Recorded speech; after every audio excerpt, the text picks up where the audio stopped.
नमस्ते दोस्तों। स्वागत है आप सभी का आपके अपने YouTube चैनल साइबर सिपाही में। एक बार मुझे एवीओके का संकेत दे दीजिएगा ताकि मुझे पता चल जाए आप तक मेरी आवाज भी आ रही है और वीडियो भी स्पष्ट आ रहा है। जितने भी साथी यहाँ पे जुड़े हुए सभी को जय श्री राम, हर हर महादेव। और नवरात्रे चल रहे हैं तो सभी को नवरात्रों के पावन पर्व की बहुत बहुत शुभकामनाएं। माता रानी की कृपा दृष्टि आप सभी पे, आपके परिवारों पे बनी रहे, ऐसी मेरी मंगल कामना ईश्वर से। माँ का आशीर्वाद सबके ऊपर बना रहे। आज हम बात करेंगे उसी माँ के मंदिर के बारे में, यति नरसिंहानंद जी के बारे में, और पिछले दिनों डासना देवी मंदिर के इर्द गिर्द जो कुछ भी हुआ उसके बारे में। तो एक बार मुझे आप एवीओके का संकेत दे दीजिएगा ताकि मुझे पता चल जाए आप तक मेरी आवाज और वीडियो दोनों स्पष्ट आ रहे हैं। फिर हम इस चर्चा को आगे लेकर के चलेंगे। आप लोग वीडियो को लाइक अवश्य कर लीजिएगा। लाइक का बटन दबाने के बाद में वीडियो में आगे बने रहिएगा। जो भी साथी इस सेशन को, इस लाइव को, वीडियो को बाद में देखेंगे वो भी सब लाइक कर दीजिएगा, शेयर कर दीजिएगा। आजकल हम बहुत कम आते हैं लाइव। अभी कोई साथी कमेंट कर रहा था बहुत कम आते हो। हाँ, पिछली बार तो महीने में शायद एक ही बार आए थे। शिवकांत शर्मा जी लिखते हैं कम आते हो भैया। तो मैंने 4-5 दिन पहले लाइव किया था, बताया था क्या कारण है लाइव कम आने का। आज इस विषय पे लाइव आना था तो इस विषय पे हम लोग लाइव आ गए हैं और अब तक आवाज आ रही है। धन्यवाद, मेरे को एवीओके का संकेत मिल गया है। चर्चा में शामिल करते हैं बड़े भाई दीपक सिंह हिंदू जी को और फिर चर्चा को आगे लेकर के चलते हैं। आप लोग तब तक लाइक और शेयर का काम कर दीजिएगा। भैया जय श्री राम, हर हर महादेव, बहुत बहुत स्वागत है, नमन है, वंदन है, अभिनंदन है। कैसे मेरे बड़े भैया दीपक सिंह हिंदू जी, बहुत बहुत स्वागत है आपका। जय श्री राम मेरे प्रिय भाई, नमन है आपको और नमन है मिशन साइबर सिपाही परिवार के सभी सदस्यों को। मेरी आवाज आ रही है क्या क्लियर शुभम भाई? आ रही है दीपक भाई, आ रही है जी, धन्यवाद। ब्लूटूथ से कनेक्ट किया हुआ है आपने? जी ओके, आ रही है। अगर बीच में कहीं व्यवधान होगा तो मैं बता दूंगा, फिर हम इसको बिना उसके कर लेंगे। तो आज की जो चर्चा है, देखिए आज हमारा प्लान नहीं था लाइव आने का, लेकिन पिछले दिनों जो कुछ भी हुआ आप सबने वो सारे दृश्य देखे होंगे सोशल मीडिया के माध्यम से।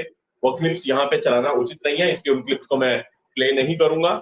और ये मान करके इस लाइव को कर रहे हैं कि डासना देवी मंदिर पे 4 तारीख की रात को जो कुछ भी हुआ आप लोग उससे परिचित हैं। किस तरह से एक उन्मादी भीड़ ने मंदिर को घेर लिया, जो वीडियो सामने आए जिसमें दावा किया गया कि मंदिर को घेरा जा रहा है और मंदिर के ऊपर हमला या आक्रमण जैसी स्थिति वहां पे उत्पन्न हो गई थी। पुलिस ने मामले को किस तरह से सेटल किया, उसके बाद में यति जी का कोई अता पता नहीं। अगर इस वक्त भी आप लोग जाकर के main stream media, social media के अलग अलग चैनल का कोई अता पता नहीं। अगर इस वक्त भी आप लोग जाकर के main stream media, social media के अलग अलग चैनल्स देखें या गूगल पे टाइप करें और जितने बड़े अखबार हैं उनके वेब पोर्टल्स आप लोग देखेंगे तो आपको मिली जुली खबरें मिलेंगी। किसी से बात करते हैं तो कोई बोलता है कि पुलिस ने डिटेन किया है, पुलिस ये बोलती है कि हमारे पास नहीं है। तो बहुत बड़ा सवाल यह है कि यति जी है कहाँ। मेरे पास भी बहुत सारे लोगों के मैसेज आ रहे थे लगातार कि शुभम भैया यति जी के बारे में कोई सूचना हो तो दीजिए, कोई खबर हो तो बताइए वो कहाँ पे है। तो मैं स्पष्ट कर देना चाहता हूँ मेरे दोस्तों, जैसे आपको नहीं पता कि यति जी कहाँ है, वैसे ही मुझे भी नहीं पता यति जी कहाँ है। मैं भी खबरों का ही सहारा ले रहा हूँ और खबरों के माध्यम से ही पता करने की कोशिश कर रहा हूँ। हाँ, बात हुई है कुछ लोगों से मेरी और उसमें मिली जुली बातें हैं। मंदिर के जुड़े हुए लोग जो हैं उनका ये कहना है कि पुलिस के पास में है, पुलिस ये बोलती है हमारे पास में नहीं है। तो दीपक सिंह हिंदू भाई से आज यही बात करेंगे कि उस दिन क्या हुआ, क्यों हुआ और यति जी है कहाँ और क्या यति जी ठीक है। तो स्वागत है बड़े भाई। 4 तारीख की घटना आशा करता हूँ आपने भी देखी होगी, आपकी बात भी हुई होगी। वो सारे वीडियोस बहुत बड़े लेवल पे सोशल मीडिया पे वायरल हुए हैं। मैं तो अब सोशल मीडिया पे उतना रहा नहीं, ना ट्विटर पे हो, ना इंस्टाग्राम पे हो, यूट्यूब पे भी कभी कभी महीने में एक आधी बार हम लोग आ रहे हैं, लेकिन व्हाट्सएप के माध्यम से थोड़ी बहुत सूचनाएं जो इधर उधर आती हैं। ये इतना कुछ हो गया दीपक भाई, और बहुत ताज्जुब की बात है कि मेरे को शनिवार की शाम को जाकर के पता चला कि ऐसा कुछ हुआ। दूसरी बात, क्यों हुआ, मेरे 2 घंटे तो ये बात समझने में लगे कि हुआ क्या उसके पीछे। आज मेरी आपकी फोन पे बात हो रही थी तो एक जानकारी जो आपने दी मेरे को तो वो भी नहीं पता था कि ऐसा भी कुछ है। तो इस तरह का थोड़ा सा कट ऑफ है मेरा भी सोशल मीडिया से। उसके लिए मैं खुद अपने आप पे बड़ा आत्मग्लानि सी महसूस कर रहा था कि कुछ पता ही नहीं हो रहा देश और दुनिया में चल क्या रहा है। बहरहाल जो कुछ भी है मेरे दोस्तों, एक चीज मैं अवश्य कहूंगा किसी भी इंसान ने क्या बोला क्या नहीं बोला वो एक सेकेंडरी मैटर है। बात यह है कि मान लीजिए मैं हूं और मेरी किसी बात से दीपक भाई को ठेस पहुंचे, मेरे किसी कथन से दीपक भाई का अपमान हो जाए, मेरी किसी कथन से दीपक भाई की आस्था को ठेस पहुंचे, वो मेरा अपराध है, उसके लिए मुझे सजा मिलनी चाहिए। और जो भारत का संविधान या भारत का कानून कहता है वो सजा शुभम मंगला को दे दो, स्वीकार है।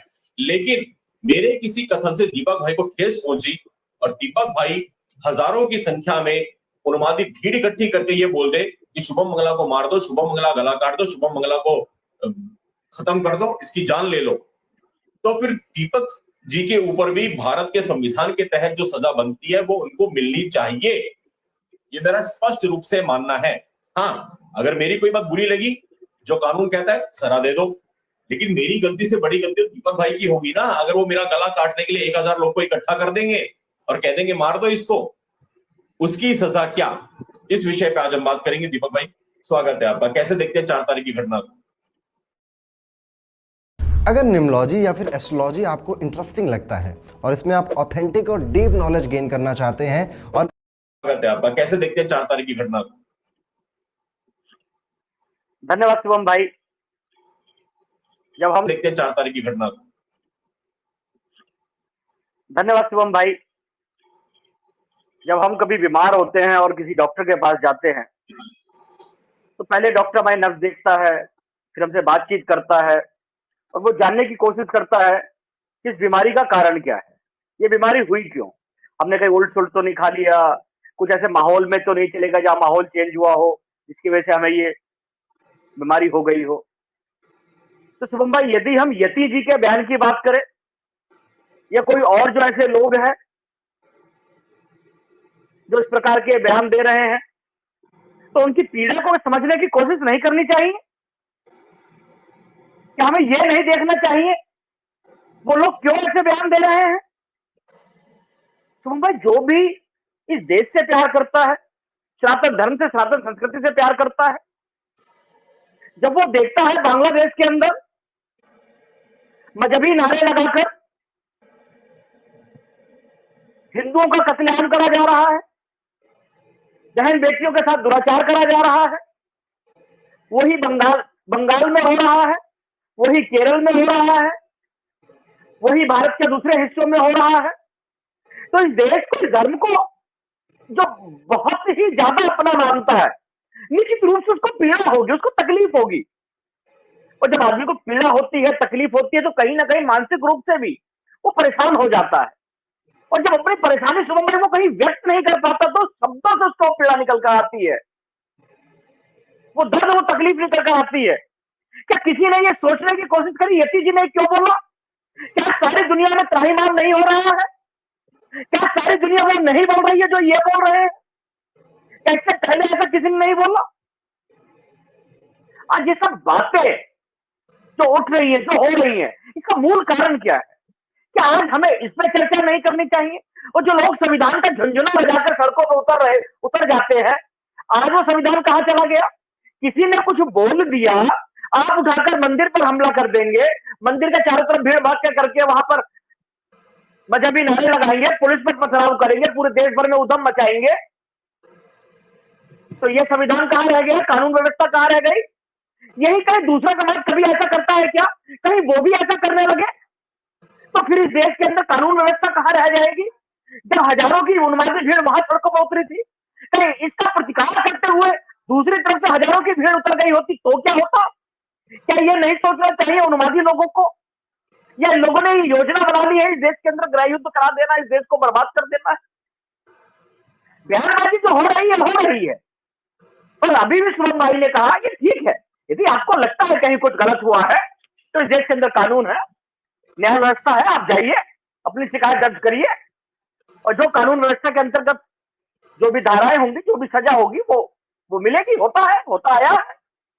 और आप खुद अपने हाथों में हथियार लेकर उतर जाएंगे, पुलिस पर पथराव करेंगे, मंदिरों को घेर लेंगे और उसके बाद कहेंगे कि हम तो संविधान को मानने वाले लोग हैं। तो ये दो तरफा बातें नहीं चलेंगी, एक तरफ रहिए। या तो ये कहिए हमारे संविधान में कोई विश्वास नहीं, हम संविधान को मानने वाले नहीं है, हम तो शरीयत को मानने वाले लोग हैं। यदि शरीयत के कानून के अलावा कुछ होगा तो हम उसको नहीं मानेंगे। तो ये तो इस तरफ कहिए, यदि आप संविधान को मानने वाले लोग हैं तो शरीयत को पीछे करिए, फिर जो देश का कानून है, जो देश की न्याय व्यवस्था है, उसके अनुसार चलिए। पर यहां तो सब उल्टा हो रहा है, सब गड़बड़ झाला पड़ा हुआ है। एक बात और मैं अपने लोगों से कहना चाहूंगा, यति जी तो मेरे पुराने साथी हैं, भाई हैं, लगभग 25-26 वर्षों से हम लोग साथ काम कर रहे हैं। भावुक हैं, आवेश में, उत्तेजना में, जो पीड़ा देखते हैं, दर्द देखते हैं, तो निकलते हैं शब्द। कोई वो क्रिमिनल व्यक्ति नहीं है, कोई ऐसे व्यक्ति नहीं है जिनका कोई इतिहास बैकग्राउंड ऐसा रहा हो कि आतंकवादियों से मिले रहे हो या ये कुछ रहा हो। कभी ये किसी ने जानने की कोशिश करी वो ऐसा क्यों बोल रहे हैं? नहीं जानने की कोशिश करी, जानने की आवश्यकता है। अब अपने लोगों की मैं बात करता हूं। शुभम भाई, मैं छोटा था तो उस समय एक प्रश्न आता था कि भाई एक लाइन खींच दी जाती थी चौक से और कहा जाता था इस लाइन को बिना छुए छोटी करना है। अब कोई चौक से एक लाइन खींची हुई है शुभम भाई, अब बिना छुए बिना टच करे उस लाइन को छोटी करना है। कैसे छोटी करा जाएगा, कैसे होगा? ये तो संभव नहीं है, हर कोई यही कहेगा। और शुभम भाई छोटी करा जा सकता है उस लाइन को, उसके साथ में उसके समानांतर एक बड़ी लाइन को खींचकर उस लाइन को छोटी करा जा सकता है। अब वही करने का समय आ गया, हमें अपनी लाइन बड़ी करनी होगी। शुभम भाई उन्होंने अभी अपनी लाइन बड़ी कर रखी है, वो कैमरे नहीं घुमा रहे हैं कहीं भी, वो धड़ल्ले से काम कर रहे हैं जो कुछ करना है। अब हमें अपनी लाइन को बड़ी करना होगा, हमें सनातन के मूल सिद्धांतों को मानते हुए घर घर सनातन संस्कृति के दीप को जलाना होगा। शुभम भाई ने जो उनका ड्रीम प्रोजेक्ट था, जो आज किसी कारणवश आज वो बंद बस्ते में चला गया, हमें तकलीफ होती है। वैसे प्रोजेक्ट हर गली मोहल्ले में चलने चाहिए, अपने बच्चों को ट्रेनिंग देनी चाहिए कि वो मेडल लेकर आए, विदेश की धरती और देश की धरती जहां कहीं भी इस प्रकार के टूर्नामेंट हो जाए। और अब बात होनी चाहिए शुभम भाई, बात होनी चाहिए वक्फ बोर्ड पर, बात होनी चाहिए गली मोहल्लों पर, जो जगह जगह चौक चौराहे पर मस्जिद मदरसे बन गए हैं उन पर बात होनी चाहिए, उन पर कानून बनवाने की ठोस कार्रवाई होनी चाहिए। शुभम भाई नॉर्थ ईस्ट दिल्ली के अंदर आतंकवादी, बड़ी बड़ी आतंकवादी गतिविधियों से लिप्त लोग अभी परसों एसआईटी ने गिरफ्तार करे हैं। कहां से? मदरसों से। मदरसों की सघन तलाशी अभियान हो, मस्जिदों के सघन तलाशी अभियान हो, उनको नियमित करा जाए। ये काम हमारे समाज को करना होगा, कानूनन करना होगा। वो काम अब जो करने के उस पर हमें आना होगा। यदि हम ये सब काम करते चले जाएंगे, अपने लोगों को मजबूत, और सामने जो उनका गलत काम है उनका विरोध, तो निश्चित रूप से शुभम भाई अपनी लाइन को बड़ी कर लेंगे। अब ये समय आ गया है हमारी अपनी लाइन को बड़े करने का, वरना रोते रहेंगे। और यदि मैं अपना निवेदन राजनेताओं से भी करता हूं, क्योंकि कभी कभी राजनेता जो हमारे होते हैं वो भी हमको सुन लेते हैं, उनसे भी मेरा निवेदन है, हिंदू राजनेताओं, दीपक सिंह हिंदू का आपसे निवेदन है, हिंदू राजनेताओं, आपकी राजनीति इस देश में जब तक है, जब तक इस देश के अंदर हिंदू बहुसंख्यक है, आपकी लोकसभा क्षेत्र, आपका विधानसभा क्षेत्र, आपका निगम पार्षदिका क्षेत्र, जिस दिन हिंदू वहां अल्पसंख्यक हो गया, आपकी राजनीति कूड़े के ढेर में चली जाएगी। तो जिन लोगों से तुम्हारी राजनीति जीवित है, जिन लोगों से तुम्हारी राजनीति का दम भरते हो, जिन लोगों के दम पर, उन लोगों के लिए निस्वार्थ भाव से काम करना शुरू कर दो, उन लोगों के साथ खड़े हो जाओ, उनकी बात करो, उनका साथ दो। यदि हिंदू ही समाप्त हो गया, हिंदू ही खत्म हो गया, तो किनके दम पर राजनीति करोगे? जाओ पाकिस्तान बांग्लादेश में करके दिखाओ ना अपनी राजनीति, वो एमपी एमएलए बन के दिखाओ। आज सेकुलरिज्म का इतना कीड़ा हमारे ऊपर चढ़ गया है शुभम भाई, मैं बार बार यहाँ कहता हूं कि हमारा राजनेता राजनीतिक रूप से जितना मजबूत होगा वो उतनी बड़ी सेकुलरिज्म की चादर ओढ़ लेगा। दूसरी तरफ उल्टा आज आप देखिए, देश ही नहीं पूरे विश्व भर के जितने भी इस्लामिक नेता हैं सब यति जी के विरोध में खड़े हुए। हमारे नहीं नहीं जी यति जी ने ही गलत कर दिया, यही हो गया। और यदि उधर से कोई गलत हो तो ऐसे चुप्पी साध लेते हैं, उधर से कोई गलत हो तो उधर से नहीं बोलेगा कोई भी, इसलिए कि हमारा वोट ना खिसक जाए। अरे वोट तो तुम्हें वैसे ही नहीं मिलने वाला, ना कभी मिला है ना कभी भविष्य में मिलेगा। वो तो रोज मनाते हैं कि ये खत्म हो जाए और हमारे यहाँ पर हमारा राज हो जाए। तो जिन लोगों के दम पर आप लोगों की राजनीति है उनकी चिंता करो। राजनीति के आजकल पाए जो आपके डामाडोल हो रहे हैं उनको मजबूत करने की आवश्यकता है। जो उनकी नींव है, जो उनमें सीमेंट है, वो हिंदू है, सनातनी है, उनकी चिंता करने की आवश्यकता है, उनको मजबूत करने की आवश्यकता है। शुभम भाई, पूरे देश भर में बहुत सारे हिंदुत्ववादी कार्यकर्ता काम करा करते थे। मैं बड़ा प्रसन्न होता था जब मैं देश के दौरे पर जाता था, मिलता था, सबसे बड़ा प्रसन्न होता था। पिछले कुछ वर्षों से देख रहा हूं शुभम भाई, मुझे दुख और पीड़ा भी होती है इस बात। सैकड़ों की संख्या में राष्ट्रवादी कट्टर हिंदुत्ववादी लोग आज घरों में बैठ गए हैं। उनको घरों में बैठा दिया गया, कोई पूछने वाला नहीं है, कोई हालचाल लेने वाला नहीं है। उनके घर बैठने से कोई उनका व्यक्तिगत नुकसान नहीं है, उनका व्यक्तिगत तो लाभ ही है, पर देश और समाज का बड़ा नुकसान हो रहा है ऐसे लोगों के घर बैठने। आज चिंता इस विषय पर करने की है। यतीश जी ने क्या बोला, उनका क्या बयान है, उन्होंने क्या कहा, ये भी सोचे। पर जो लोग संविधान का झुनझुना बजा रहे हैं, यदि संविधान के अनुसार चलना है तो संविधान के अनुसार चलिए, यदि शरीयत के अनुसार चलना है तो हम लोग भी सनातन के अनुसार चलने के लिए तैयार बैठे हैं। शुभम भाई, दीपक भाई, मैं आपकी बातों से सहमत हूं। देखिए, यहाँ पे 2-3 बातें समझनी होंगी। जितने भी लोग यहाँ पे जुड़े हुए हैं, आप लोग वीडियो को लाइक अवश्य कर लीजिएगा, शेयर भी कर दीजिए। मैं बार बार आज इसलिए बोल रहा हूँ क्योंकि विषय गंभीर है और इसपे हर पहलू को समझिए। ये विषय ऐसा नहीं है कि थोड़ी देर आए, बोला और निकल गए पतली गली से, चलो भाई फॉर्मेलिटी हो गई, अपने इस विषय पे लाइव कर दिया, कल को कोई ये नहीं कहेगा इतना बड़ा काम हो गया, इन्होंने मुंह नहीं खोला। ऐसे अपनी फितरत ना कभी जिंदगी में रही है, ना कभी हो सकती। हम उस मिट्टी के बने हुए हैं। जो बोलते हैं अपने तो यहाँ की नसी कटी हुई है, सीधे यहाँ से दिल से बोलते हैं। देखो मेरे दोस्तों, 2-3 बातें समझो। पहली बात, ये जो कुछ हुआ है उसकी टाइमिंग को देखिए। नवरात्रि के पावन पर्व चल रहे हैं। बात यहां पे सिर्फ यतीश जी की नहीं है कि यतीश जी के विरोध में कुछ लोग आ गए या यतीश जी के विरोध में कोई उन्मादी भीड़ आ गई और यतीश जी को व्यक्तिगत रूप से कोई हानि पहुंचाने के लिए सिर्फ और सिर्फ उनका टारगेट यतीश जी था। वो भीड़ कहां आई? वो एक शक्ति पीठ के सामने थी, जो प्रचंड देवी मंदिर है। उस मंदिर के इतिहास को भी समझिए। मनोकामनाओं को पूरा करने वाला ऐसा ये बहुत प्रगाढ़ आस्था है, मेरी भी है और बहुत सारे मेरे जैसे लाखों सनातनियों की आस्था है देवी मां के प्रति, उस मंदिर के प्रति। अगर मंदिर में कुछ अनिष्ट हो जाता, कुछ अनहोनी इस तरह की हो जाती, सारे त्योहार लाइन के बाद अभी आ रहे हैं, ये पूरा देश दंगों की आग में जाता। मैं सबसे पहले नमन करूंगा उन सभी अधिकारियों का, उस फोर्स का, उन लोगों का जिन्होंने इसको रोक लिया। एक बहुत बड़ी अनहोनी हो सकती थी। साधुवाद के पात्र हैं उत्तर प्रदेश के मुख्यमंत्री माननीय योगी आदित्यनाथ जी। एक्चुअली ये आप लोग को समझना होगा। देखिए, राजनीतिक मतभेद हजारों हो सकते हैं, मेरे और यतीश जी के सारी दुनिया को मालूम है, सबको मालूम है मेरे उनके राजनीतिक मतभेद हैं। लेकिन क्या आज उनके लिए बोलूंगा? नहीं, बिल्कुल बोलूंगा। राजनीतिक मतभेद एक जगह, ऐसी मेरे आपकी भी मतभेद हो सकते हैं। आप में से कुछ लोग हो सकता है योगी जी के कार्यकाल से या योगी जी की कार्यशैली से कुछ अलग हो सकता है। कुछ लोग यहाँ एजेंडाधारी भी होंगे, हिंदू नामों से नकली आईडी वाले भी होंगे, जिनका काम ही सिर्फ मोदी और योगी को गाली देना है। उनकी तो सुबह सुबह उतरती भी तब है जब मोदी को और योगी को गाली बकेंगे पानी पी पी के। उन लोगों का तो खैर हम सोचते ही नहीं है।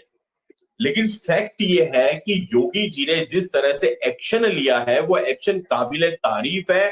अदरवाइज ये होता, आज देखिए मोदी जी के लिए क्या बोला जाता है, सबसे बड़ा अचीवमेंट अगर कोई है तो हर व्यक्ति ये बोलता है कि 2014 से पहले का भारत देखो, आपकी सीट के नीचे लावारिस वस्तु बम हो सकती है, बाजारों में कोई भी लावारिस वस्तु ना छुए बम हो सकती है।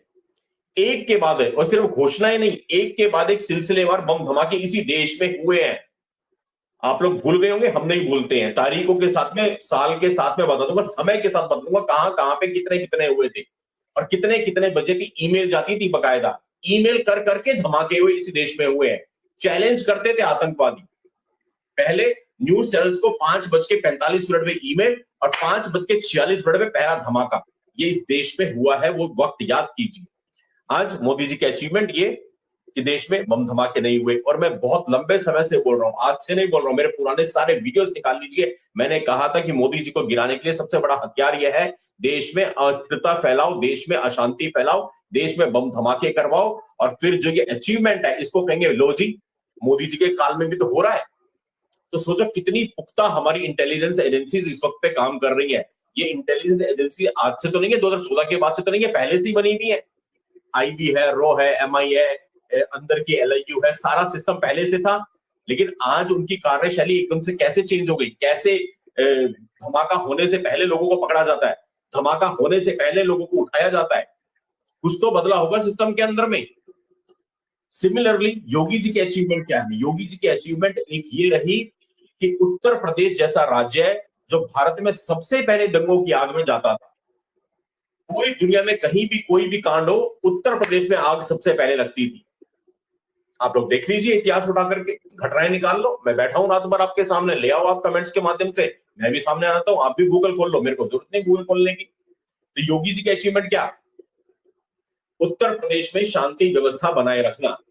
अब नवरात्रों के समय मां के मंदिर पे कुछ अनहोनी हो जाती, हमारे सारे तीज त्योहारों में खलल पड़ जाता, दंगे की आग में उत्तर प्रदेश झुलसता, दंगे की आग में देश झुलसता, और सबसे बड़ा एक काला बदनुमा दाग योगी जी के दामन पे ये लगता कि नवरात्रों के समय ये मां के मंदिर को नहीं बचा पाए, मां के मंदिर की रक्षा नहीं कर पाए।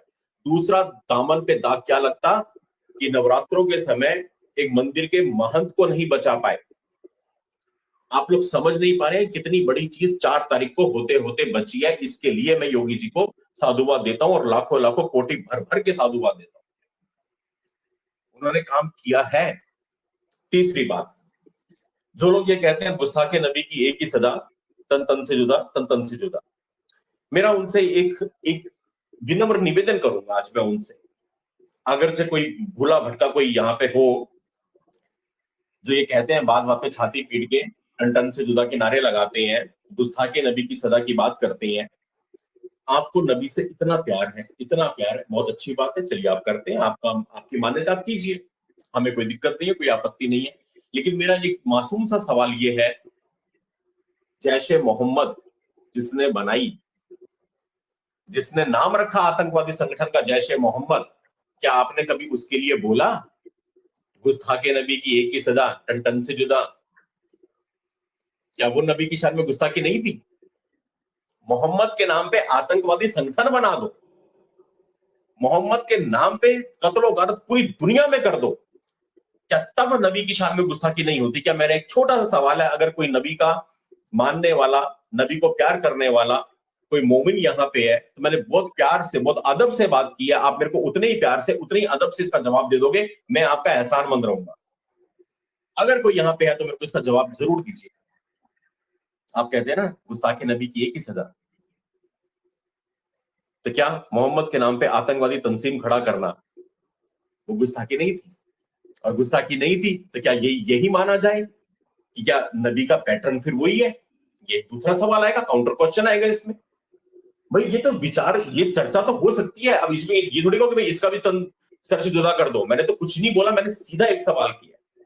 दूसरा, अलकायदा हो, दूसरे जितने भी टेरर आउटफिट्स हैं, वो अपने अपने झंडे के ऊपर जो कलमे लिख देते हैं, क्या फिर वो नबी की शान में गुस्ताखी नहीं है? क्या फिर वो इस्लाम की शान में गुस्ताखी नहीं है? आप लोगों ने तब क्यों नहीं कहा गुस्ताखे नबी की एक ही सजा? अलकायदा वालों के लिए क्यों नहीं बोला टन टन से जुदा? आपको ये तय करना होगा कि नबी की शान में गुस्ताखी होती कब है, होती कब है। सबसे पहले आप उसको परिभाषित करिए, हमें बताइए, सबको बताइए कि नबी की शान में गुस्ताखी कब होती है।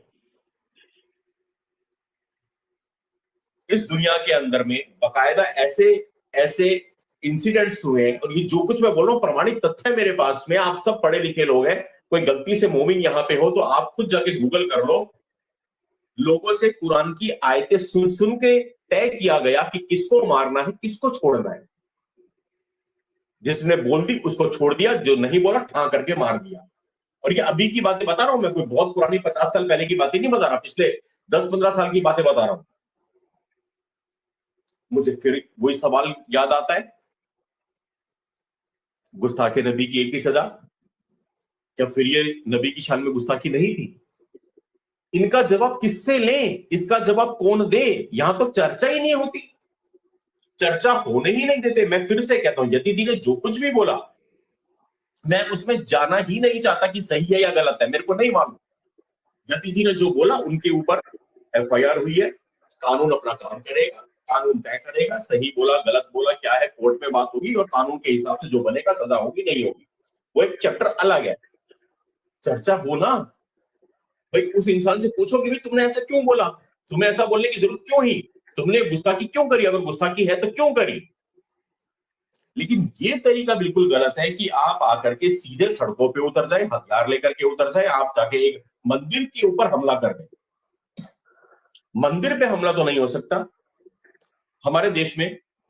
और फिर से बहुत पुरानी बात नहीं करूंगा, पिछले 2 4 5 साल की करूंगा। रामचरितमानस जी का अपमान किया गया, रामचरितमानस जलाई गई। आप सबको याद होगा, अभी की बात बता रहा हूं, पिछले 2 सालों की। रामचरितमानस को गालियां दी गई, श्रीमद् भगवत गीता का अपमान किया गया। क्या कोई भीड़ आ गई? जिसने किया, मैं वो भी नहीं कहता कि वो हिंदू थे मुसलमान थे, आपको सबको मालूम है कौन थे क्या थे, हमें उसमें जाना ही नहीं है, हिंदू मुस्लिम करना ही नहीं है। लेकिन सवाल यह है कि क्या कोई उन्मादी भीड़ इकट्ठी हुई कि रामचरितमानस का जिसने अपमान किया उसका सर तन से जुदा नहीं?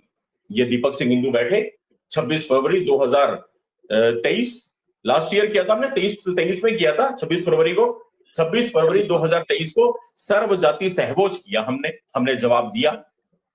दूसरी की लाइन को छुए बिना अपनी लाइन को बड़ा करना। आपने रामचरितमानस का अपमान किया, हमने सर्व जाति सहभोज किया। हिंदुओं की सभी बिरादरियां वहां पे बुलाई, चारों वर्ण वहां पे थे, ब्राह्मण क्षत्रिय वैश्य शूद्र, सबने साथ मिलकर खाना बनाया, खाना पकाया, साथ में बैठ के खाना खाया, एकजुटता का परिचय दिया। सड़कों पे तो नहीं उतरे ना, नारे तो नहीं लगाए ना, किसी को मारने की बात तो नहीं की ना। तो ये वो सारी चीजें हैं जो हमारे को सोचनी होंगी आज कि देश चलेगा कैसे। अगर आप संविधान की बात करते हैं, संविधान को हमेशा आगे रख करके संविधान का रोना रोते हैं, तो ऐसे मौकों पे वो संविधान कहां जाता है, ये कौन तय करेगा? ये बहुत सारे सवाल ऐसे हैं मेरे दोस्तों जिनके ऊपर आज चिंतन की आवश्यकता है। लेकिन चिंतन तो तब हो जब कोई चिंतन करने की गुंजाइश छोड़े, कोई जगह दे। यहां तो ये नहीं पता कि कब क्या शब्द मुंह से निकलेगा और कौन आके किसी और के सर तन से जुदा की बात कर देगा। जितने छोटे बच्चे यहाँ पे देख रहे हैं, जो युवा पीढ़ी यहाँ पे देख रही है, उनके लिए एक छोटा सा किस्सा है मेरे पास। लाइव के अंत में वो किस्सा सुनाऊंगा, आपको सबको सीखने की आवश्यकता है, उसको जरूर सुनिएगा। उससे पहले पुनः दीपक सिंह हिंदू भाई के पास में चलते हैं। और मैं फिर से कहता हूं, यति जी कहां हैं? आप लोग बहुत चिंतित हैं, मेरे पास बहुत सारे मैसेज आ रहे हैं। यकीन मानिए मेरे दोस्तों, जितना आपको पता है उतना ही मुझे पता है यति जी कहां है। बस अम्मा और महादेव से प्रार्थना करते हैं कि वो जहां भी हैं, जैसे भी हैं, ठीक रहें। उन्होंने क्या बोला, क्यों बोला, सही बोला या गलत बोला, इसका फैसला देश की अदालत करेगी। इस देश में तो भगवान राम के ऊपर भी सवाल निशान किए दीपक भाई, राम सेतु पे सवाल किए गए, राम जी के अस्तित्व पे सवाल किए गए। अरे यहाँ छोटे मवेशी ने तो इतना तक भोग दिया था कि राम जी की माता कौशल्या के बारे में कितने गंदे वर्ड्स बोले थे, तब कौन सड़क पे उतर गए थे कि छोटे मवेशी का तंसर से जुदा। कानून में गया, कानून ने ये किया वो किया, लस्सी बोली, ऐसे कानून की धाराओं में अनुच्छेद में छेद था, उस छेद से बाहर निकल गया। तब किसने बोला? तो सवाल यही उठता है कि सबसे पहले तो मैं निवेदन करूंगा, अगर कोई मोमिन यहाँ पे है, मेरे भाईजान, प्लीज इतना बताओ गुस्ताखे नबी की परिभाषा क्या है। कोई नबी के लिए कुछ बोल दे, उससे नबी की शान में गुस्ताखी होती है, चलो मान लिया होती है। लेकिन क्या नबी के नाम पे जब आतंकवादी तंजीमें बनती हैं तो नबी की शान में गुस्ताखी नहीं होती? क्या उनकी शान में इजाफा होता है? और अगर इजाफा होता है तो खुल के कहो कि हाँ होता है, ताकि ये जो अच्छे वाले बुरे वाले का कॉन्सेप्ट है ना, ये लोगों के दिमाग से हट जाए। बहुत उल्लू बनाया पूरी दुनिया को, बहुत उल्लू बनाया। लेकिन आज इसको क्लियर करने का वक्त है कि नबी की शान में गुस्ताखी होती कब है। इसको कोई अगर है दानिश्वर व्यक्ति गलती से मेरी आवाज सुन रहा है तो मैं हाथ जोड़ के निवेदन करूंगा, प्लीज क्लियर कीजिएगा। हम सब आपके इंतजार में हैं, आपके जवाब के इंतजार में हैं। जी दीपक भाई। जी धन्यवाद। शुभम भाई, बहुत सारे ट्विटर पर ट्रेंड चल रहे हैं यति जी के विरोध में और लोगों के समर्थन में, इस्लाम शांति का मजहब, ये वो फलाना ढिमका। चलो, हमने भी मान लिया शांति का मजहब है, पर कैसे शांति का मजहब है आप बताइए तो सही। कहाँ शांति स्थापित करी गई है, वो जगह बताइए। आज भी ये मजहबी उन्मादी लोगों की जनसंख्या जहां पर ज्यादा होती है, वहां दूसरे समुदाय के लोग किस प्रकार से रहते हैं, किस प्रकार उनका जीवन यापन होता है, ये सारी दुनिया से छुपा नहीं है। इस्लामिक कंट्रियों के अंदर जो आपके अल्पसंख्यक दूसरे धर्म के लोग हैं, उनके साथ वहां उनकी क्या स्थिति है, ये सारी दुनिया से छुपा नहीं है। अमरनाथ की यात्रा संगीनों के साए में निकाली जाती है, ये सारी दुनिया से छुपा नहीं है। किसी शांति प्रिय समुदाय का जो क्षेत्र है, वहां किसी बहुसंख्यक आबादी की जो धार्मिक यात्राएं हैं, वो संगीनों के साए में निकाली जाती हैं, किसी से छुपा नहीं है। पूरे देश भर में इसी प्रकार का चल रहा है। कोई गणेश विसर्जन का पर्व है, कोई नवरात्रि का पर्व है, कोई दीपावली का पर्व है, कोई होली का पर्व है, या कोई और बहुत सारे पर्व है। सब पर्वों में कहीं ना कहीं शुभम भाई 2 4 6 घटनाएं आपको सुनने को मिल ही जाएंगी। कहीं मंदिर पर हमला कर दिया, कहीं यात्रा पर हमला कर दिया, कहीं गणेश विसर्जन की पंडाल पर हमला कर दिया, कभी यहाँ कर दिया, कहीं गरबा में कर दिया, कभी फलाना में कर दिया। तो ये शांति के मजहब कहाँ है वो लोग सामने निकल के क्यों नहीं आते जो शांति को परिभाषित तो करे कि भाई हमारी नजरों में शांति क्या है, हम इसे शांति मानते हैं। और जो लोग गलत कर रहे हैं तो उसका विरोध क्यों नहीं करते? क्या कहीं से कोई विरोध की खबर निकलती है? जो लोग सड़कों पर उन्मादी भीड़ के रूप में निकले, क्या इनमें से निकलकर किसी लोगों ने कहा कि हाँ भाई ये गलत कर रहा है, ऐसे ये कोई तरीका नहीं है, आपको कानून का रास्ता अपनाना चाहिए था? किसी एक व्यक्ति ने शुभम भाई ये बयान दिया? नहीं दिया। बल्कि जो इनके राजनेता उल्टा चिल्ला रहे हैं, हाँ भाई ठीक है, नबी के सामने गुस्ताखी हुई है, हम इसे बर्दाश्त नहीं करेंगे। और जो हमारे राम जी का अपमान सतत करते रहते हैं, हमारी माता सीता का अपमान हुआ, हमारे धर्म ग्रंथों का अपमान हुआ, हमारे देवी देवताओं का अपमान हुआ, उसका क्या? उसको कोई पूछने जांचने वाला नहीं है। और यदि भीड़ तंत्र से ही देश को चलाना है, सड़कों पर उतरकर अपनी बातों को मनवाना है, तो फिर संविधान की क्या जरूरत रह गई? भीड़ तंत्र के हिसाब से ही काम करो, जंगल राज बना दो इस पूरे देश भर को, जला दो। जिसमें दम होगा वो रह लेगा, जो कमजोर होगा वो भाग जाएगा। यही तो होगा। यही आप बनाना चाहते हैं तो बनाओ भैया, तो देखी जाएगी। पर जो ये चल रहा है ना शुभम भाई, मुझे तकलीफ होती है, पीड़ा होती है। और पीड़ा में शब्द निकलते हैं। मैं देख रहा था एक वीडियो किसी ने मुझे भेजी, पुलिस के ऊपर शुभम भाई, सहारनपुर की पता नहीं कहां की वीडियो थी, पुलिस पर हमले हो रहे हैं उत्तर प्रदेश के अंदर। वो तो माननीय योगी आदित्यनाथ जी हैं जिन्होंने तुरंत संज्ञान लिया। उनका मैं ट्वीट भी देख रहा था, उन्होंने तुरंत एक्शन लेते हुए जवाब दिया है कि हम किसी भी प्रकार की अराजकता बर्दाश्त नहीं करेंगे। जो कुछ हुआ है, किसी ने जो कुछ कहा है, उस पर जो भी कानूनी कार्रवाई होगी। पर तुम सोचो सड़कों पर उतर कर उपद्रव बचाओ, मंदिरों पर हमले करो, तो ये बर्दाश्त नहीं करा जाएगा भाई। तो उसका जवाब दिया जाएगा, बुलडोजर चलेगा फिर। रमी खेलो तो जंगली रमी पे, India most trusted rummy site जंगली रमी पे है आपकी। नहीं करा जाएगा भाई। जो कुछ हुआ है, किसी ने जो कुछ कहा है, उस पर जो भी कानूनी कार्रवाई होगी। पर तुम सोचो सड़कों पर उतर कर उपद्रव बचाओ, मंदिरों पर हमले करो, तो ये बर्दाश्त नहीं करा जाएगा भाई। तो उसका जवाब दिया जाएगा, बुलडोजर चलेगा फिर। तो या तो बुलडोजर चलवाने के लिए तैयार रहो या शांति से रहो। कहीं कोई गलत हुआ है तो उसको जायज तरीके से, हम भी तो है, हमारे साथ कुछ होता है, हम भी तो गिड़गिड़ाते हुए पहुंच जाते हैं। शुभम भाई 50 वर्ष हम लोग भगवान श्री राम का मंदिर बने अयोध्या के अंदर, जाकर निवेदन ही तो करते रहे माननीय सुप्रीम कोर्ट के आगे, गिड़गिड़ाते ही तो रहे। राम सेतु को ऐसे बच गया, गिड़गिड़ाते ही तो रहे। अमरनाथ की यात्रा ऐसी थोड़ी ना चल रही है, गिड़गिड़ाते ही तो रहे। आज अभी काशी विश्वनाथ बाबा का केस चल रहा है, गिड़गिड़ाई तो रहे हैं। मैं तो कभी सड़कों पर उतर का उपद्रव नहीं मचाया। किसी दूसरे को नीचा दिखाने की कोशिश नहीं करी, किसी के रास्ते नहीं रोके, किसी बहन बेटियों का अपमान नहीं करा, कभी झूठ बोलकर अपने नाम को, अपनी पहचान को छुपाकर कभी किसी बहन बेटी को हम प्यार के झूठे खेल में नहीं फंसाया। और जो लोग इस काम को कर रहे हैं, शुभम भाई, को गंदी नीयत से कर रहे हैं, गंदी मानसिकता से कर रहे हैं, उनको दंडित करना ही चाहिए, उनको सजा मिलनी ही चाहिए। और जो यह हुआ है दासा देवी मंदिर पर, तो कोई ये ना समझे कि वहां जो लोग रहते हैं वो कमजोर है या सनातन को मानने वाले लोग कमजोर हैं। ना तो सनातन को मानने वाले लोग कमजोर हैं, ना वहां जो लोग रहते हैं वो कमजोर है। हाँ, इतना है कि हम लोग संविधान को मानते हैं, कानून व्यवस्था को मानते हैं, हम लास्ट तक कोशिश करते हैं कि देश का कानून व्यवस्था ठीक रहे, देश का माहौल ठीक रहे, क्योंकि इस देश को हम अपना मानते हैं, मातृभूमि मानते हैं। तो हम तो किसी भी कीमत पर नहीं चाहते कि हमारे देश के अंदर उपद्रव हो, हमारे देश के अंदर दंगे हो, इसलिए हम पीछे अपने कदम को रखते हैं।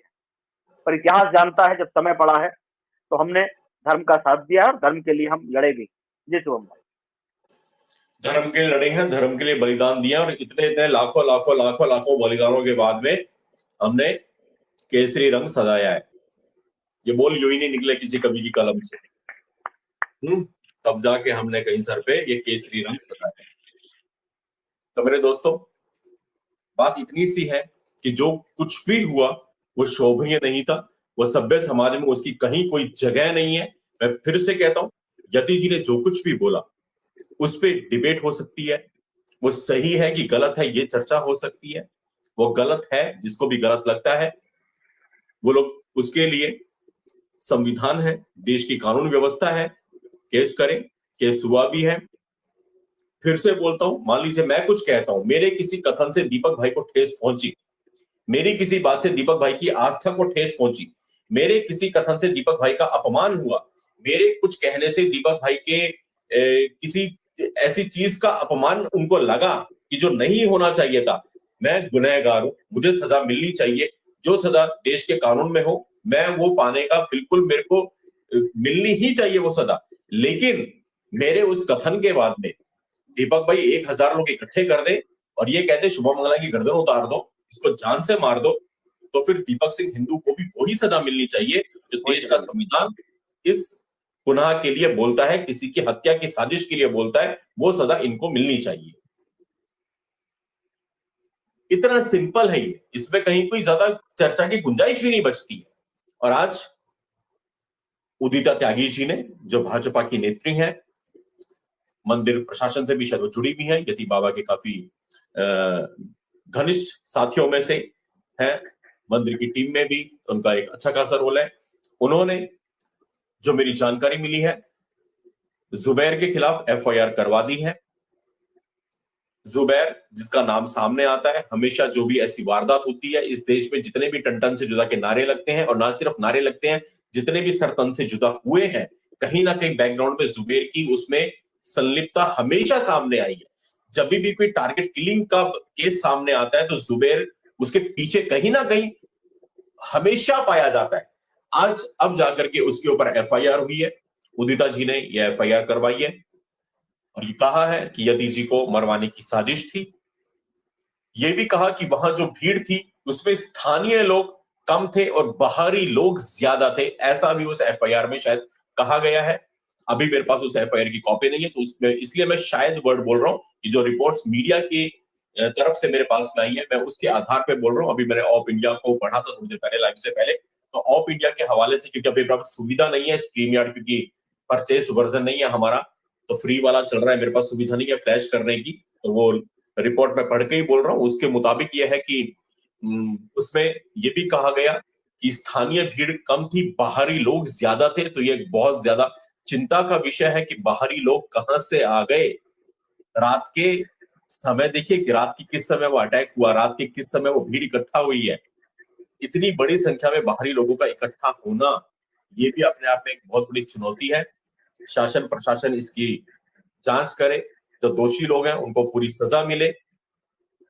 उत्तर प्रदेश के मुख्यमंत्री योगी आदित्यनाथ जी का ट्वीट में आपको एक बार पढ़ देता हूं, आपके सामने मेरे पास यहाँ पे, मैं फोन से दिखाने का प्रयास करता हूं, अगर आप लोग देख पाए तो शायद आप इसको फोन पे पढ़ने का प्रयास कीजिएगा, लेकिन मुझे लगता नहीं है कि फोन में आप पढ़ पाएंगे। मैं इसको पढ़ देता हूँ। योगी जी ने लिखा है कि किसी भी जाति, मत, मत मजहब अथवा संप्रदाय से जुड़े इष्ट देवी देवताओं, महापुरुषों और साधु संतों के विरुद्ध अपमानजनक टिप्पणी अस्वीकार्य है, किंतु विरोध के नाम पर अराजकता भी बर्दाश्त नहीं की जाएगी।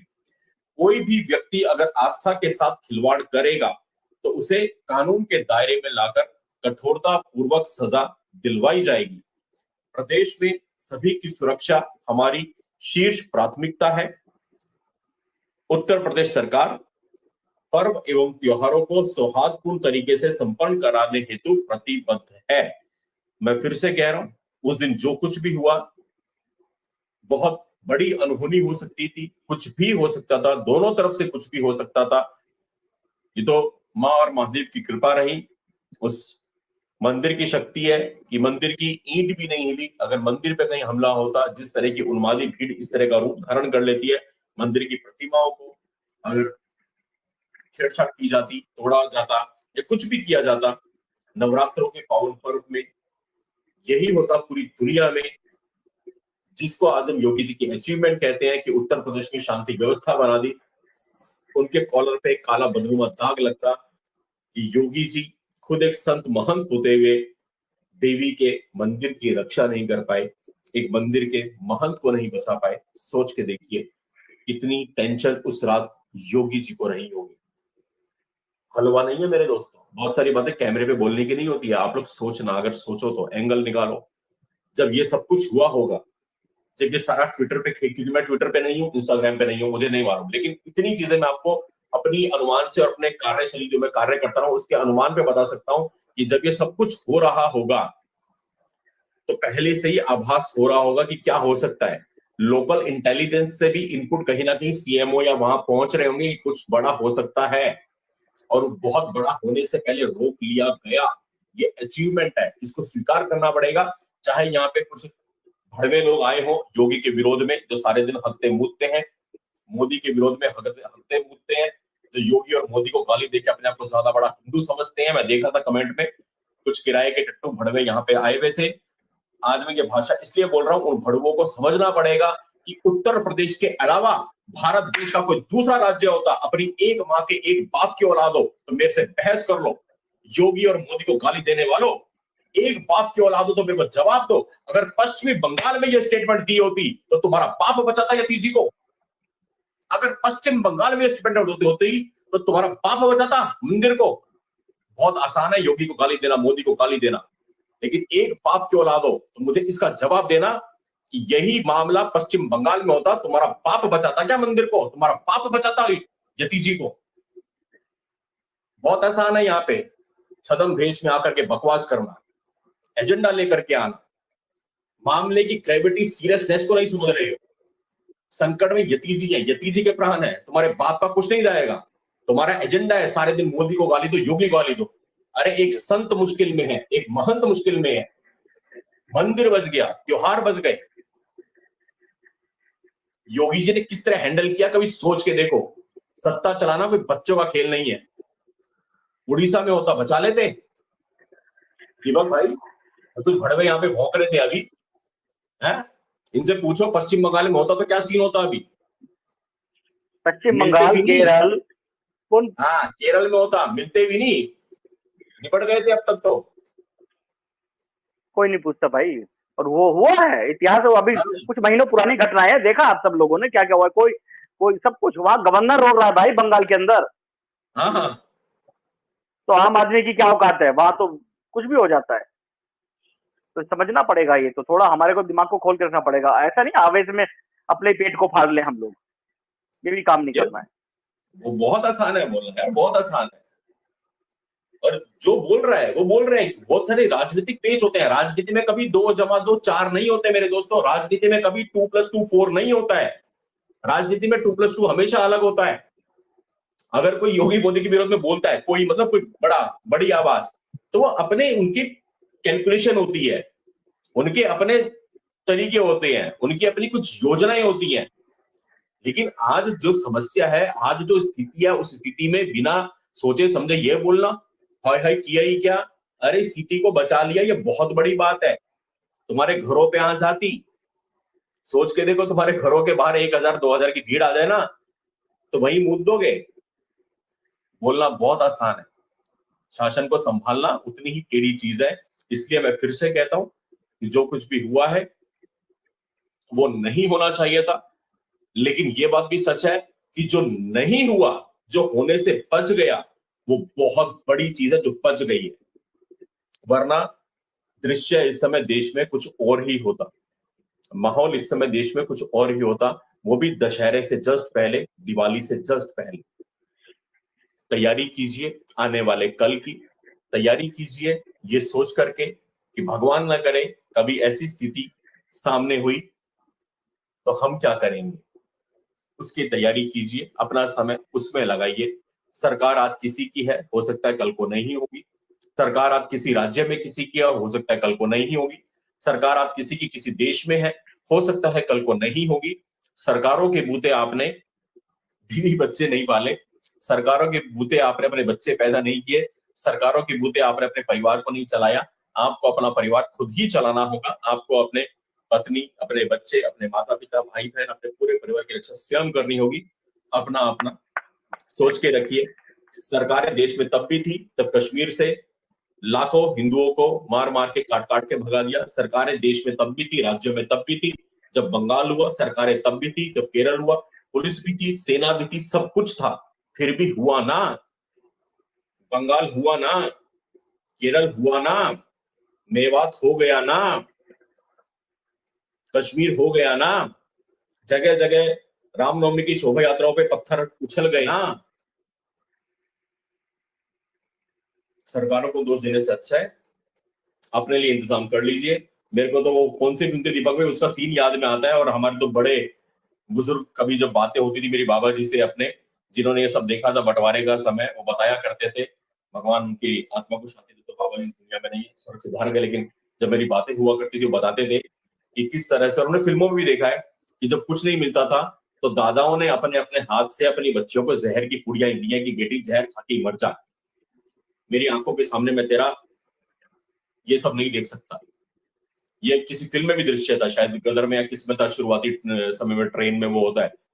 एक इंटरव्यू हमने देखा था किसी सरदार जी का, वो खुद बताते थे कि उन्होंने अपने हाथों से अपने घर की 12 बच्चियों की गर्दन अलग कर दी थी। अपने हाथों से अपने घर की 12 महिलाओं को मार दिया था कि जिहादियों के भेड़ियों का शिकार बनेगी, उससे अच्छा है अपने घर की पहले इन महिलाओं को खत्म करके फिर हम सर पे केसरी बांध के रणभूमि में जाके लड़ेंगे जिहादियों से। तो ये इतिहास ऐसे ही नहीं बनता है। राजनीतिक विरोध हो सकते हैं, राजनीतिक मतभेद हो सकते हैं, लेकिन समय की मांग यह है कि एकजुटता का परिचय दें। मेरे लिए ना सही, अगर आप यति जी को प्यार करते हो तो यति जी के लिए ही सही, जिन्होंने इतना बड़ा अजगर अभियान चलाया, जिसके बारे में दीपक भाई आपको मेरे से अच्छा बताएंगे। पश्चिमी उत्तर प्रदेश, जिसमें आज से नहीं लंबे समय से यह था कि हिंदुओं को जातियों में बांटने की साजिश चलती थी, और 4 जातियां प्रमुख रूप से, अहीर, जाट, आपके राजपूत और गुज्जर। अजगर अभियान, अजगर चलाया, हिंदुओं को एक किया। मेरी आंखों देखी बातें, मैं वहां पे यहाँ पे नाम लेना उचित नहीं समझा दीपक भाई, आपको सारी बातें पता है अंदर की। कितने बड़े बड़े नाम अपने पश्चिमी उत्तर प्रदेश, गाजियाबाद के थे, जो आपस में जिनके मतभेद थे, और यति जी ने हमारी आंखों के सामने उनके मतभेद सबके सेटल किए। साथ में दोनों को बिठाया, दोनों को सेटल किया, यार आपस में मत लड़ो, बड़ी चीज को देखो। तो एक ऐसी व्यक्तित्व के लिए इस समय पे कम से कम राजनीति की बात ना करें, मेरा आप सबसे यही निवेदन है। चर्चा को मैं यहीं विराम देना चाहूंगा। उन सब लोगों के नाम अवश्य लूंगा जिन्होंने आज के लाइव को सपोर्ट किया है। मेरे दोस्तों, आजकल हम लाइव बहुत कम आते हैं, महीने में मुश्किल से 1 या 2 बार ही लाइव आ पा रहे हैं। मैंने तय किया, दीपक भाई ने मेरे को पिछली बार कहा था कि शुभम भाई महीने में 4 लाइव अवश्य करने हैं, हफ्ते में 1 बार लाइव आना है। तो मैं कोशिश कर रहा हूँ कि महीने में 4 बार लाइव आ सकूं। ऐसे में आप लोग ज्वाइन बटन दबा करके चैनल की मेंबरशिप अवश्य ले लीजिए। मेंबरशिप लेंगे तो चैनल को सुरक्षा कवच मिलेगा, चैनल जिंदा रहेगा, चैनल बचा रहेगा। आज की स्थिति में, आज की तारीख में, जब साइबर सिपाही महीने में 1 बार भी मुश्किल से लाइव आता है, आप लोग मेंबरशिप लेकर के चैनल को जिंदा रखिए। बाकी सब तामझाम हम लोग संभाल लेंगे। चैनल को सपोर्ट देने के लिए आप लोग सुपर चैट कर सकते हैं, सुपर स्टिकर कर सकते हैं, कोई वीडियो आप बाद में देखते हैं तो सुपर थैंक्स भी कर सकते हैं।